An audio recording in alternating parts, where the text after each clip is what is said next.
बिस्मिल्लाहिर्रहमानिर्रहीम। अस्सलाम वालेकुम। उम्मीद है आप सब खैरियत से होंगे।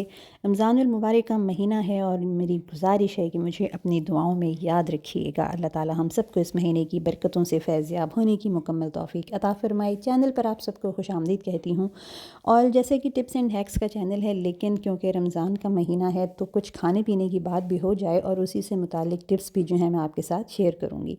तो सबसे पहले हम बनाते हैं मोस्ट फेवरेट और रोज़ बनने वाली जो चाट है, जिसके बगैर हमारी इफ्तारी अधूरी होती है, और वो है फ्रूट चाट। और फ्रूट चाट बनाने के लिए मैंने यहाँ पर कुछ फ्रूट्स कट किए हैं, जिसमें सबसे पहले मैंने खरबूजा शामिल किया है, और उसके बाद मैं यहाँ ये केले हैं, बनानास हैं जो मैं इसमें डाल रही हूँ, और उसके बाद मैं यहाँ इसमें ये सेब शामिल कर दूँगी।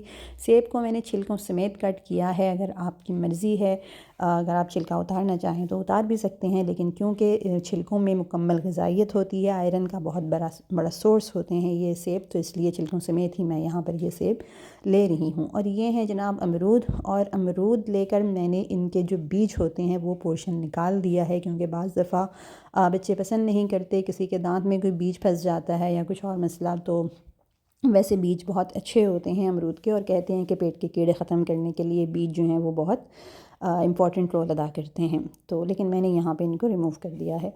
तो दूसरा जो अहम बात मैं आपको बताऊं कि एक तो ये कि जब भी आप फ्रूट चाट बनाएं तो उसको हमेशा स्टील की छुरी से उसके फ्रूट्स को कट करें, कभी भी लोहे की छुरी से फल ना काटें, क्योंकि लोहे की छुरी से जब फल काटते हैं तो वो फ़ौरन ही अपना कलर चेंज कर लेते हैं, और जो हम कहते हैं कि जी चाट काली हो जाती है, तो वो लोहे की छुरी की वजह से होती है। तो इसलिए हमेशा स्टील की छुरी यूज़ करें। और दूसरा अहम जो बात है वो ये कि मैंने इनको ज़रा मोटा कट किया है, बारीक फल नहीं काटना। इस स्टेज पर मैं यहाँ इसमें ये सारे मसाले ऐड करूँगी, जिसमें मैंने इसमें यहाँ डाल दी है 3 टेबलस्पून चीनी। आप अपने टेस्ट के मुताबिक डाल सकते हैं या ना भी डालें, स्किप भी कर सकते हैं। उसके बाद यहाँ मैंने इसमें चाट मसाला डाला है, और चाट मसाला डालने के साथ ही यहाँ मैं ये काली मिर्च ऐड कर रही हूँ। काली मिर्च आप देख सकते हैं कि बस 1 चुटकी के ही बराबर है, क्योंकि अगर मैं ज़्यादा काली मिर्च यूज़ करूँगी तो फिर ये चाट को काला कर देगी, उसका कलर जो है वो अच्छा नहीं रहेगा। और उसके बाद आता है मेरा मोस्ट फेवरेट, ये है भुना हुआ कुटा हुआ सफ़ेद ज़ीरा। और ज़ीरे की खुशबू जो है वो बहुत ही ज़बरदस्त लगती है चाट में। मैं अमूमन रमज़ान से पहले जो है वो भून कर और कूट कर इस तरह एक बोतल में सेव कर लेती हूँ, क्योंकि मुझे चाट का मज़ा इस ज़ीरे के बग़ैर बिल्कुल भी नहीं आता। और यकीन करें, आप भी इसको ट्राई करें, तो ज़ीरे के डलते साथ ही जो है वो चाट में से इतनी ज़बरदस्त खुशबू आती है कि वाकई मुँह में पानी आने लगता है। अच्छा, यहाँ अब नींबू डलता है चाट में, लेकिन मैं नींबू का इस्तेमाल नहीं करूँगी, क्योंकि इस तरह से आजकल माल्टों का मौसम है, तो हम अपने टेस्ट के अकॉर्डिंग या मुझे जितना भी पसंद है हम इसमें ये किन्नू का रस जो है वो इसमें शामिल कर देंगे। तो यहाँ मैंने एक स्ट्रेनर लिया है, जिसमें मैं ये सारा जूस जो है वो किन्नू का निकाल देती हूँ, ताकि बीज जो हैं वो हमारे स्ट्रेन हो जाएँ और अलहदा हो जाएँ, और सिर्फ पल्प और रस ही जो है वो चाट में शामिल हो जाए। अच्छा, मैंने आपको बताया था कि चाट का जो मैंने फ़्रूट काटा है वो सारा फ्रूट मैंने काफ़ी थोड़ा मोटा रखा है, बिल्कुल बारीक नहीं किया, क्योंकि जब हम इसकी मिक्सिंग करते हैं तो ऑलरेडी ये चाट मिक्स होने के बाद जो है वो घुलना शुरू हो जाती है, फिर फ्रूट जो है वो टूटने लगता है, जो बिल्कुल भी अच्छा नहीं लगता।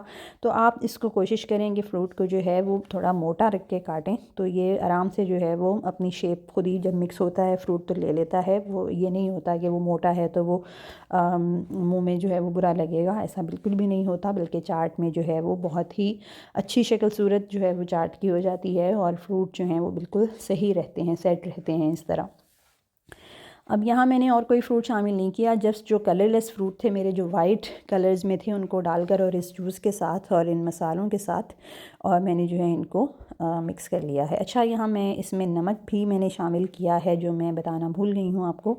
तो मैंने यहाँ 1/4 चम्मच नमक का शामिल किया है इसमें। तो नमक के साथ ही जो है मैं इसकी मिक्सिंग कर लूँगी। और अभी मैंने इसमें कोई भी दूसरे कलर का फ्रूट शामिल नहीं किया। एक तो वजह ये है कि पपाया वगैरह और जो भी आप पसंद करें इसमें डाल सकते हैं। मैंगो का तो मौसम ही नहीं है, वरना आम भी इसमें बहुत अच्छा लगता है। आड़ू वगैरह भी हों तो वो भी डाल सकते हैं, लेकिन जो कलर वाले फ्रूट्स हैं वो हम बाद में शामिल करेंगे चीनी भी डालने के बाद, ताकि हमारे जो ये वाइट जो फ्रूट्स हैं जितने भी, ये अपना कलर ना चेंज करें। तो इस तरह इसकी सारी मिक्सिंग जो है वो हो गई है। चीनी की मैंने मसालों और चीनी को अच्छी तरह मिक्स कर लिया है, और अब मैं यहाँ डाल रही हूँ, ये मुझे बहुत ही पसंद है चाट में, ऑरेंज की कटिंग। आप देख सकते हैं